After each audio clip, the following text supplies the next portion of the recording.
code for 15% off any mini prints. So if there's something that you see in the presentation that you're interested in, there'll be an opportunity at the end for a 15% off code. So without further ado, I wanted to, I guess let's just go to the next slide. This is me, and this is me in Quebec City about 7 years ago. I model the Quebec-Gatineau rail line.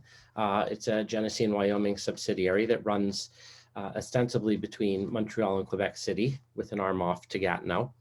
And it's forms the basis of an HO scale model railroad that I have in my basement. If you're interested in my adventures in the hobby, I have a personal blog, Quebec-Gatineau Railway in HO scale at wordpress.com. And here's a little track plan of what I'm currently building. It takes up a room basically 30 feet by 12 feet in my basement. And it's relevant because it's where my story starts. This is the layout that I just showed you. I focus on the port of Trois-Rivières.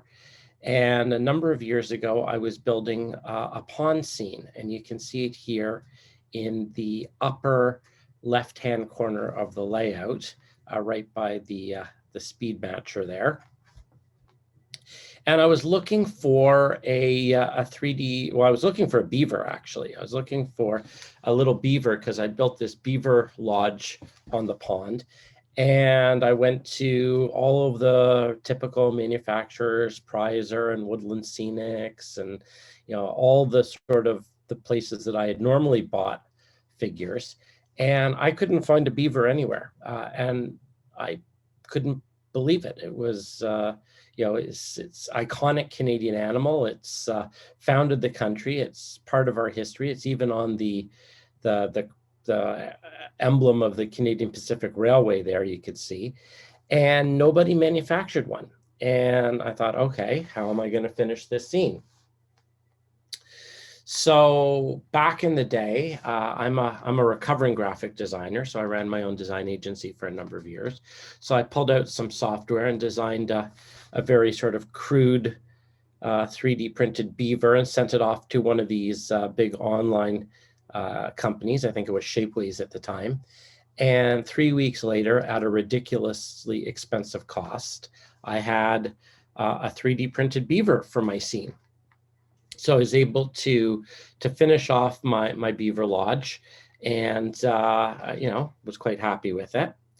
And then everything changed just about a year ago, because I'd always been interested in 3D printing, but up until a year ago, they were these sort of large, expensive filament machines called FDM.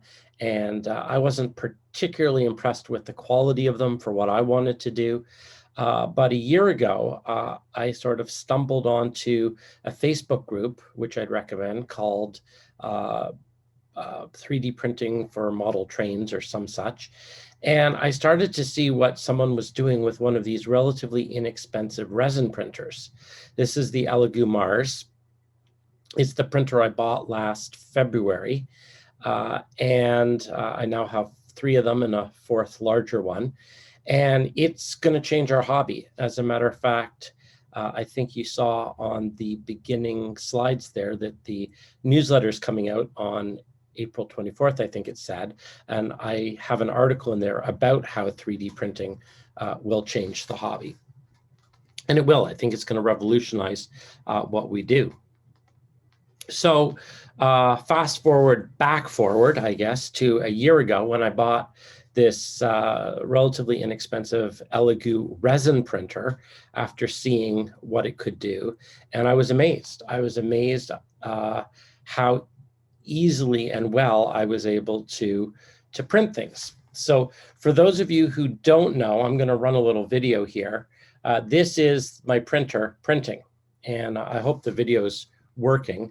But basically what you can see here is you can see some 3D printed items emerging from the goo. It's very sort of primeval. And it's an interesting technology that uses liquid resin that is basically solidified by exposure to UV light. So without getting too deep in the weeds, it's an additive manufacturing process where layer by layer, your 3D printed creation emerges out of a vat of liquid goo.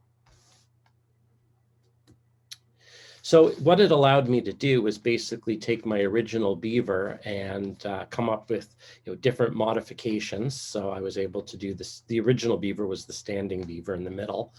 And then I did the leaning beaver and the swimming beaver. And this is how I entered into sort of where I am today. That's the origin story of Miniprints.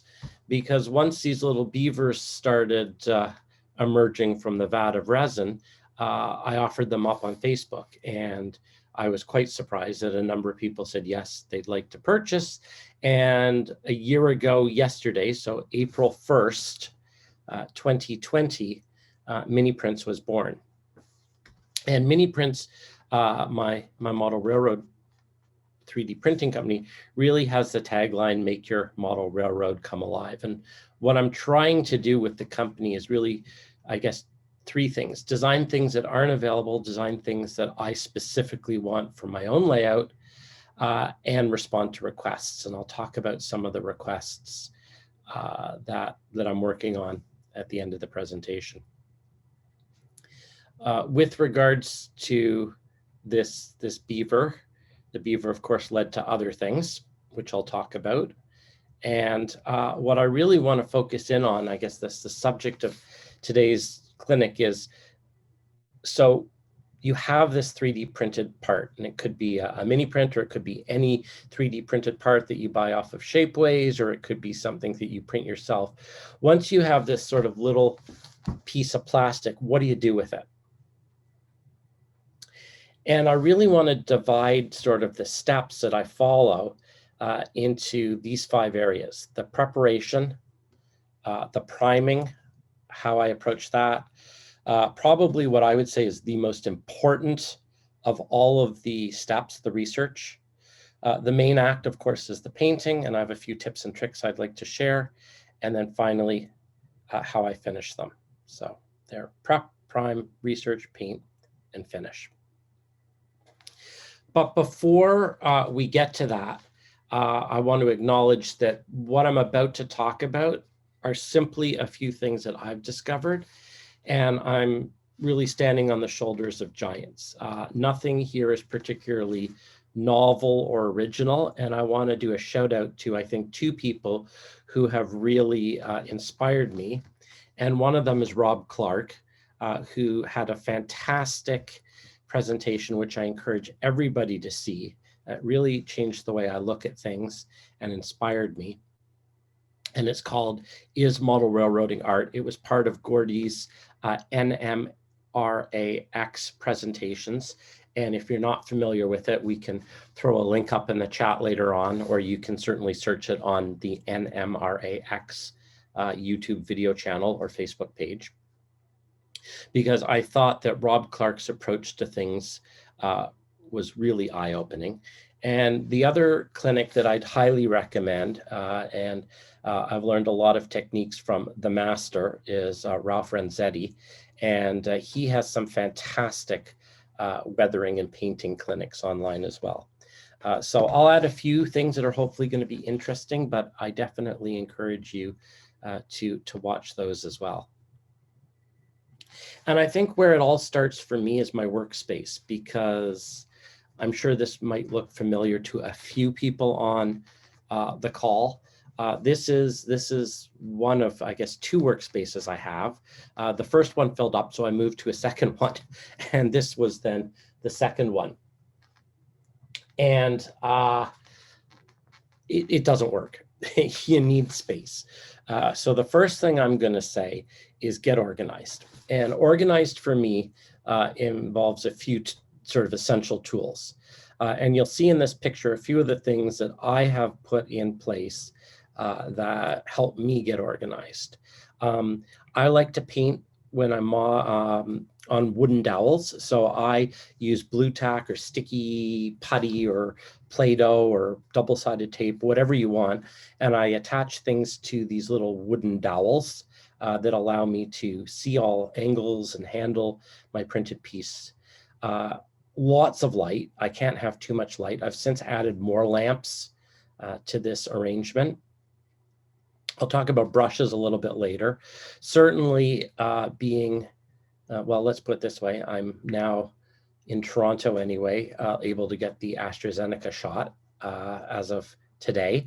So being of a certain age group, I definitely need an optivisor. I could not paint anything small without lots and lots of light and lots of magnification. And the other item on this cleaned up workbench that I'd like to show you, which is probably the most important tool that I have on my workbench, is what's in the middle of the screen right at the top there, the computer. And I'll talk a bit about why that's such an important tool for me. So let's get on to the preparation. The 3D resin printed pieces come out of that vat of goo that I showed you earlier, quite soft and liquidy.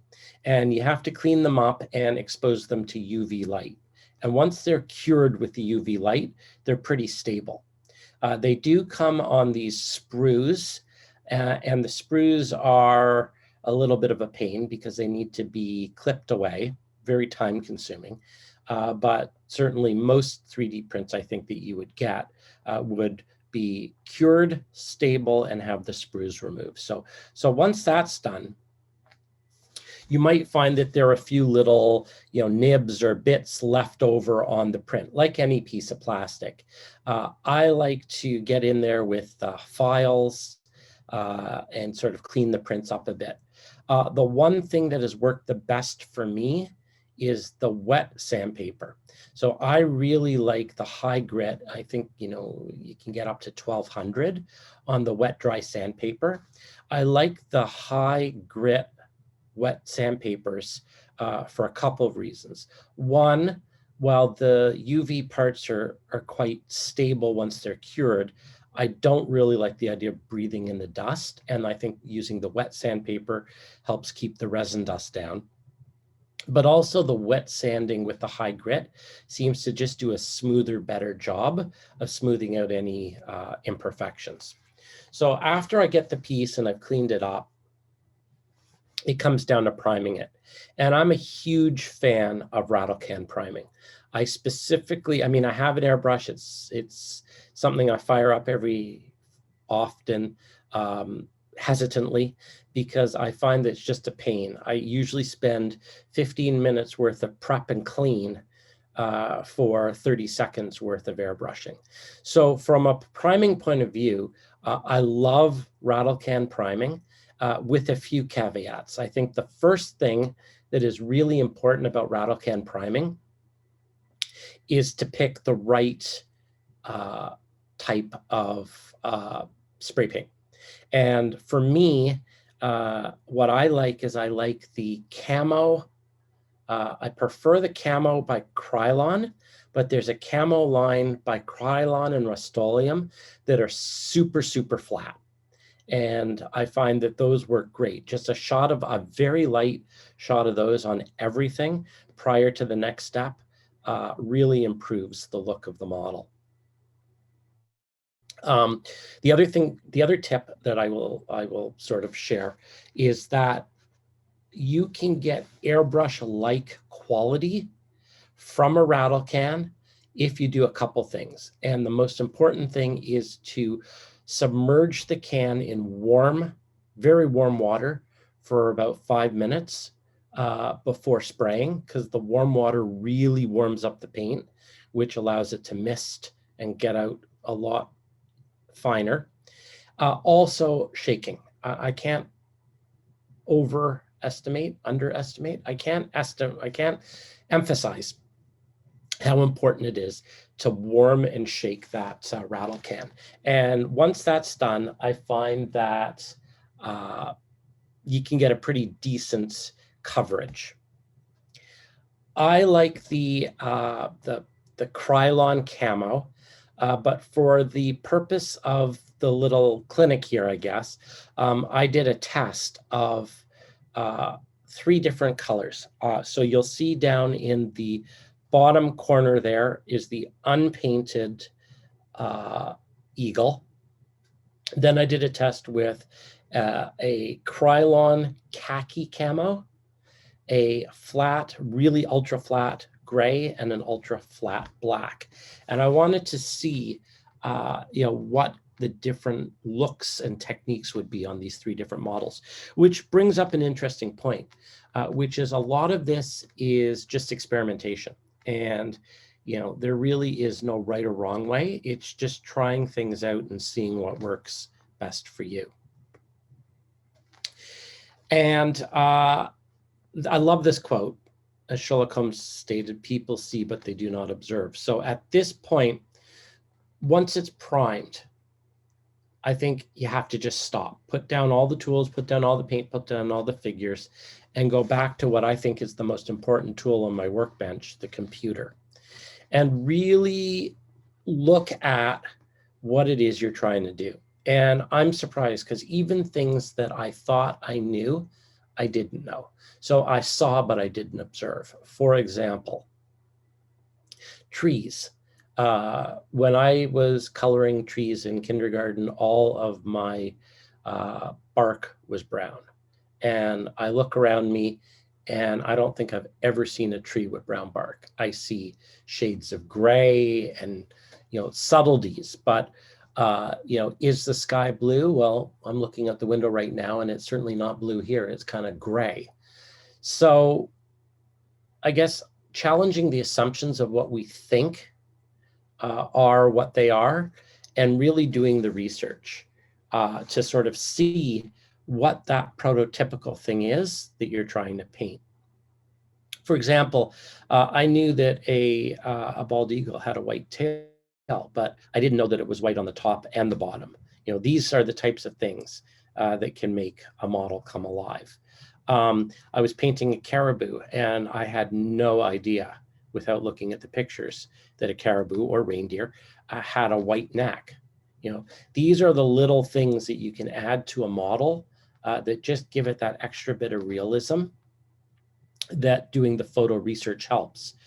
I was painting up a red fox, and of course I knew that they were red, but without doing the photo research, I would have missed the black feet and the black legs. As a matter of fact, here's one I painted up, and I'd remembered the black legs and the red body, but when I did the photo research, I'd forgotten the white tummy.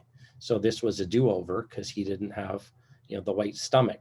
So these are the types of things that I mean when I say do the research. Capture the 1 or 2 essential elements that really define the figure that you're trying to reproduce. Okay, so once the research is done, we get on with the main act. And the main act, of course, is the painting. But it's not the first thing, obviously, that I do. From the painting point of view, there are a couple of paints that I recommend that I like. I started off using dollar store acrylics, and there's nothing wrong with dollar store acrylics. However, I don't like them. I know some people get great results with them. I like the acrylic paints that you can get in art supply stores that are a little bit liquidier. So these golden acrylics, fluid acrylics, some of the Model Air by Vallejo, some of these acrylic paints, and I only use acrylic because, once again, like I said, with the airbrush, I'm lazy and I hate cleanup. So I like the acrylic paints that have been slightly thinned with water or medium, and that flow a little bit better. In the background there, you will see a line of paints that I recommend called the Army Painter War Paints. This was something that I got from my 15-year-old son who's into Dungeons and Dragons, and he's always painting with war miniatures, not really war, but Dungeons and Dragons type stuff. This is a great line of paints, and I bought one of these sort of 50 to 100 color kits on Amazon, and it came with great color names like, orc's blood and, ogre snot. And, half the colors here, I thought, why do I need, wizard's cloak or ogre snot or whatever. And they actually, it's amazing how many times I've used colors that I didn't think I would use. So sort of a general set like this, it comes in quite handy. And once again, acrylics and sort of the more fluid acrylics. So how do I paint? Once the item is primed, what I like to do is apply very light washes of acrylic color. So I really water down my acrylic paints and I resist the temptation to glob it on. So just very, very, very simple washes that look like crud when they go on, but dry to a much lighter, more subtle coverage. And by building up these different layers, and here you can see it on the khaki, the gray, and the black model, you're able to achieve, or I think it looks very subtle and you're able to blend colors quite easily. And here you can see sort of the different steps of going on, drying, and then after multiple coats. Whoops, going the wrong way there. Hang on a second, technical difficulties. There we go. So how do we achieve these sort of subtle, watered down acrylics? Well, the secret that I've discovered is something called a wet palette. And if you don't have one, I would recommend that you should get one or make one, and I made one. Because this alone, if there's sort of one tip here that will improve, I think, your painting, it's having a wet palette. So typically I'd squirt some acrylic paint onto a piece of cardstock or a little piece of plastic, or if you get really fancy, you buy a little sort of plastic palette tray. And the problem with that approach is that the acrylic paint dries out very quickly. It's also really hard, I find, to blend my acrylics. So a wet palette, quite simply, allows you to paint with the acrylics and keep them wet. So wet, as a matter of fact, that sometimes I can just seal this up and come back to it days later and my paints are still fresh. So basically, what is a wet palette? A wet palette in its simplest form is a piece of Tupperware, one of these cellulose sponges, and a sheet of parchment paper. And you can get fancier and you can buy one for 30 bucks, or you can go raid the cupboard and build your own, which is what I did. And this is really a fantastic way to keep your acrylic paint moist, blend colors, and paint with these very thin washes of different color. This, by the way, has been stolen, or the idea has been stolen from watching lots of YouTube videos of war gamers. And the war gamers, I would argue, are miles ahead of the model railroad in their painting techniques. So there's a lot that I think we can learn from watching other hobby disciplines, and certainly a lot of the paint techniques that those war gamers are using are really quite amazing. I also want to talk a tiny little bit about brushes because I started off with acrylic, dollar store acrylics, and then of course the corresponding dollar store paint brushes. And my painting got a lot better when I increased the light levels, increased the magnification levels, started to use the wet palette, and I invested in, and it wasn't a lot of money, but I invested in maybe $14, $15 on Amazon and got a set of really good brushes that go from 000, the finest. And then you can see they come in, 1s, 2s, 3s, 4s, 5s, and 6s. So the right brush and the right fine brush also really helped, I think, me get better techniques. Now, these don't need to be expensive, and you don't need to spend 30 bucks on a brush, and you don't need a ton of them. But, a couple of good fine tipped brushes, relatively inexpensive fine tip brushes are also recommended. And here you can see me globbing on way too much paint with a fine tip brush. In a situation like this, I would just come back with water, and sort of, as long as you get it quickly, just sort of dull it down and wipe it off. And then here we get back to the photo reference, constantly checking back to seeing, okay, the feathers under the wings are not uniform, the tail, looking at every element of the animal and just trying to mimic that. So what's next? Finishing it. Okay, so I started to look at the things I had painted, and I realized that even using flat primer and acrylic paints, there was a shine to some of my painted miniatures that just didn't look good in the photography. So I really felt that things would benefit from a little bit of a dulling down, an overall dulling down. And I can achieve that in a couple ways. So I'm a big fan of giving everything a shot of Tester's dull coat, or any sort of dull coverage. So that's one way that you can sort of finish off a piece, is just to give it a shot of something like a dull coat. But I remember I was working on this little donkey, and I'd given him a shot of dull coat, but it still didn't look right. So I thought, okay, I'll get the pan pastels out. And I gave the donkey a dusting of one of these sort of pan pastels, a grayish pan pastel. And it really, I guess because donkeys are dusty, really helped with the donkey.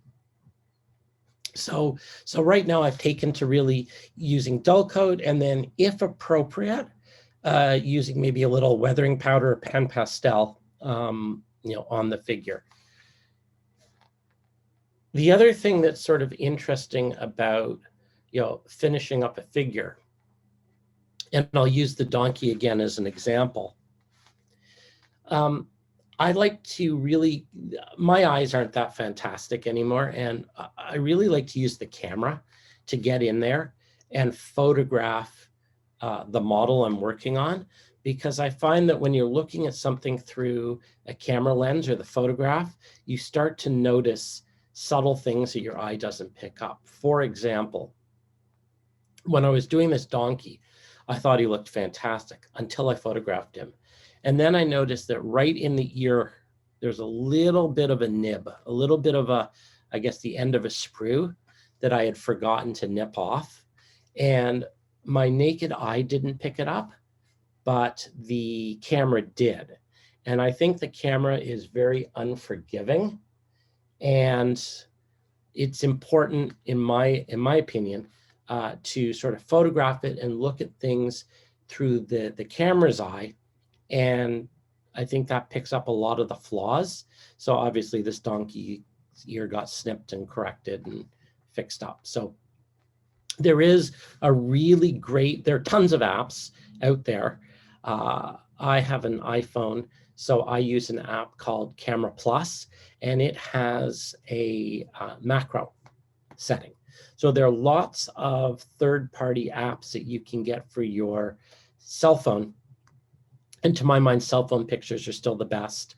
Once again, they're the cheapest, the easiest, the fastest, and in my mind, the best for doing stuff like this. And you can add a very cheap app that will give you either a better macro functionality to enable you to take pictures, close-ups like that. Okay, so what's next? Few other things I just want to mention. So once you've painted the figure and you're happy with the way it looks, I like to do a little bit more research in terms of what the natural habitat looks like. So for example, you've painted up your mountain goat or your bighorn sheep, and you're really happy with the way it turned out. Well, sticking it in the middle of the parking lot or on a soccer field, might not be the natural habitat that is most realistic. So I just throw in the thought that maybe a little research on, where and how to place your animal, could help achieve that realism that we're all striving for. So those are the techniques that I follow, basically just a sort of an overview of the different steps, with hopefully a few tips that you might consider. The company is called Miniprints. So I thought I'd share some pictures of some of the things that I've designed. They do tend to be mini, like the pigeon, the Canada geese, and of course the little groundhog there. Just do a little show and tell of some of the pictures of things. Here is the bighorn sheep. One thing that's not in this presentation that I've just started to experiment with, which is kind of interesting, are washes, tones. So my set of Army Painter paints came with, I guess, what's called a soft tone, a light tone, a dark tone. And these tend to be sort of acrylic washes that you put over top of models and highlight them. So I would go back, and this was painted probably about a year ago. I would go back now and do some washes on top of that to bring out added realism. The wolf, not thrilled with the eyes on that. I think eyes are really difficult to paint properly, something I still haven't nailed. The mountain goats. Here's the caribou reindeer I talked about with the white neck. Here's some other little things I worked on, the river otters and the Easter bunny. Happy Easter, everyone. This is probably the smallest mini print, or one of the smallest mini prints I've ever printed. I love the smalls, you know, the little crabs and the skulls. They're the fun ones to try and print. The woodpecker, probably, maybe my favorite. And of course, as I mentioned before, the Canada goose. Did an N-scale shark jaws. That was kind of fun.